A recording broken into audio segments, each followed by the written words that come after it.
RFK Jr. confirmed as Health and Human Services Secretary. It finally happened. Mitch McConnell voted against him. He voted against Tulsi Gabbard, too. This guy's awful. I just want everyone to know that I've purchased 1,000 Pop-Tarts, and today I ordered a spattering of Taco Bell. And we all enjoyed ourselves. And, well, I had to. Get it before it's gone. Exactly. That's right. Get it before Tomorrow's it's gone. got to be burgers. We need some burgers. Yeah, we'll get some McDonald's. Look, No. I can do Taco Five Bell. Guys. I don't maybe. think Trump's Right. gonna. Guys. Trump's not gonna let him get rid of McDonald's. Right. No. But honestly, I don't think he's going to take away our cheeseburgers or anything like that. Some of However, the ingredients. exactly. And so I'm half kidding. I got Taco Bell because I wanted it, because it was funny. Actually what happened was I made a joke on Twitter saying that I was going to buy Taco Bell before he takes it away from us. Then I thought about it for a second, and I was like, I'm ordering Taco Bell, and then I ordered a bunch. Did you see Mr. it was Brett delicious. Brett went, it said, come and take it. He posted it said, come and take it. Nice. What's going to happen, though, is RFK Jr. is head of HHS, which I believe, if I'm not mistaken, oversees the FDA, right? Yes, sir. Yeah. There's going to be some changes, and I think it's going to be good. I'm curious to see how this affects the food products, but fast food is going to be different. There's a lot of weird preservatives and garbage in tons of our food, and that's going to be gone. Maybe now. We will no longer have to go to restaurants requesting a Mexican Coke. A good old American Coke will have real cane sugar in it. Yeah. Under RFK Jr. I would love the idea, but I think that's going to take an end to corn subsidies, because I will actually go and I'll buy. You don't think so? No, keep going. Oh, I will go to the grocery store and I'll buy Mexican Coke. They have it at a couple different grocery stores, specifically because I do prefer the cane sugar, and it is better out of a glass bottle. I'm just saying no more corn subsidies. I would love it. I would That's why I love was it. shaking my head. I would love to get rid of the corn subsidies. I would love to. There are farmers that probably are thinking I'm going to kill you for saying that. For corn subsidy, yeah. Don't care. But exactly, I'm not concerned. You have no right to my labor. Yep. Like, I choose to give it to you or not. And this is the problem I have with everyone who wants an entitlement. There are certain entitlements I'm willing to concede to, right? I don't like Social Security as a system. I believe families should take care of the elderly. But I certainly don't want a bunch of destitute elderly people who can't support themselves. So gutting the system right now, not a good idea. Not a good idea. But I want to make sure it's clear that my tax dollars and my labor funding you to get free stuff, no, I'm not interested in that. If corn can't be grown for the right price, don't grow it. Yep. And then the problem is we end up with high fructose corn syrup and corn ethanol and all this other garbage because the government's subsidizing it. It's not worth the production. It stifles innovation. And everyone knows that, like, there's tons of high fructose corn syrup in all sorts of products that don't need it or you don't want to have it in there.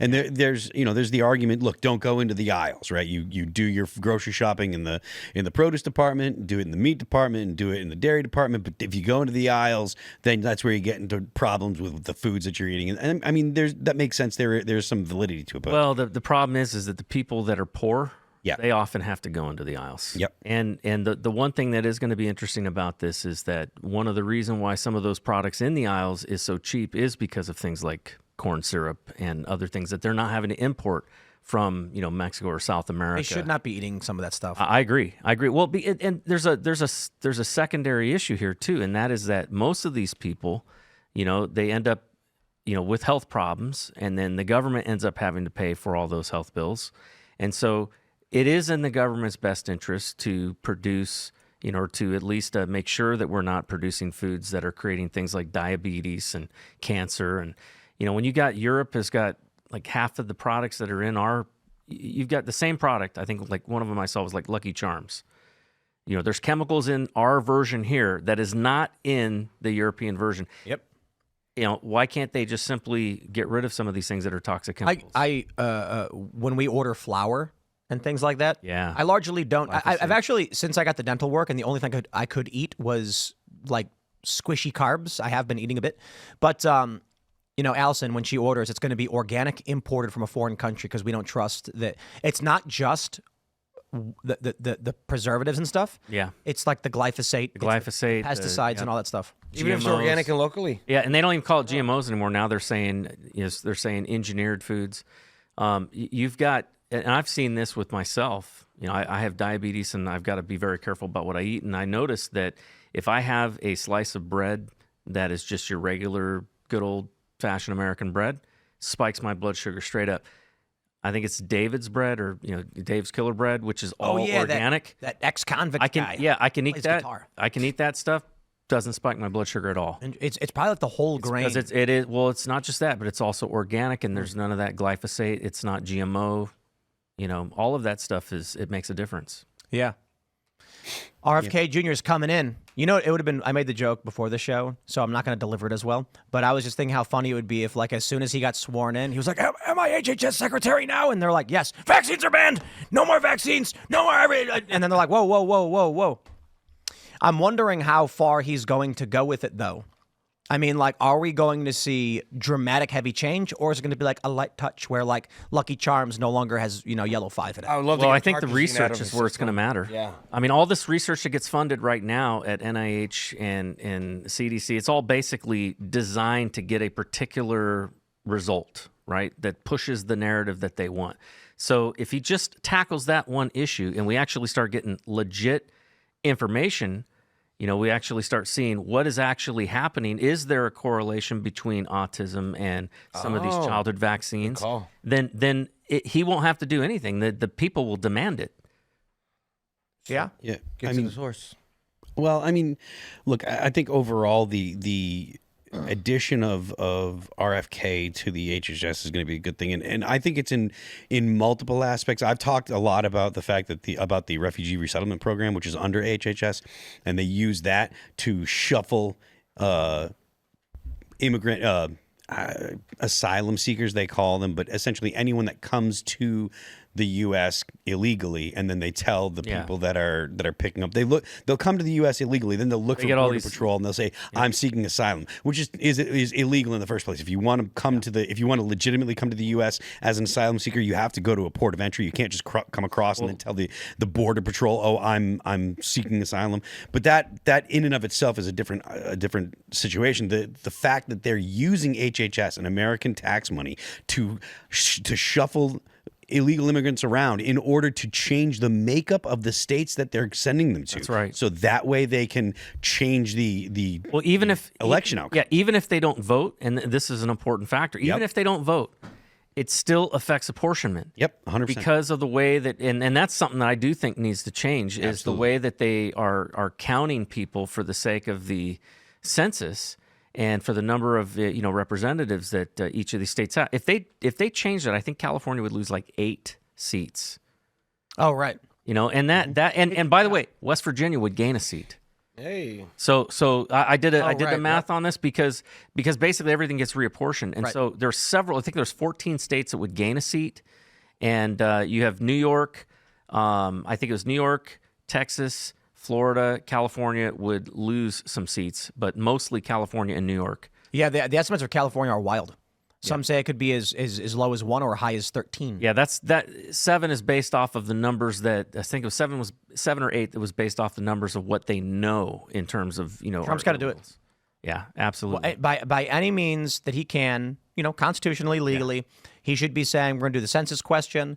Whatever has to be done. Well, Phil, what you were just talking about, though, this is part of the whole thing with the USAID, too, because that funding was going to groups like, Catholic Charities, Lutheran Charities, which basically are sending, on our tax dollar, they're sending lawyers down there to go advise these people on how to lie in order to get in, to the into the HHS program. The USAID and people call it USAID, and that's a terrible misnomer. It's it's United States Agency for International Development. It is not an aid agency. It is about exercising American soft power abroad, and that has been turned inwards. And it has been made. It probably had started before this, but it was made overtly legal with the Smith Modernization Act of propagandizing 2012, I believe, was the Smith Modernization Act of 2012. Obama signed that into law, which made it legal for USAID to do operations inside the United States. Prior to the Smith Modernization Act, it was illegal for USAID to operate inside the United States. That changed in 2012, and you can see the effect on the American population. The reason why the U.S. seems so polarized or is so polarized now, and prior to 2012, people my age, I'm the same age as you, people our age know what it was like. Even in the 90s. I remember when CNN was respectable. Yes, back when the idea of Democrats and Republicans working together for a desired result that was good for the American people, that was something that was common in the 90s. You had Bill Clinton said the age of big government is over because he got trounced in the midterms, and he had to work with Newt Gingrich.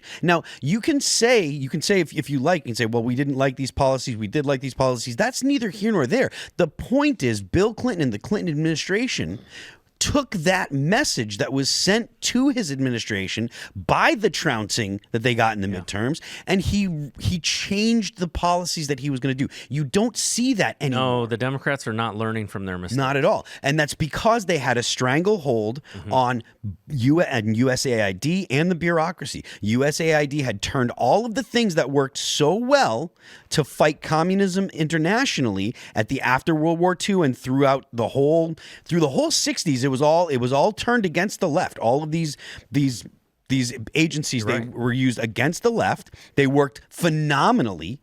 And then when the left became ascendant, they took those same agencies and they used them against not only the right, but against the American people.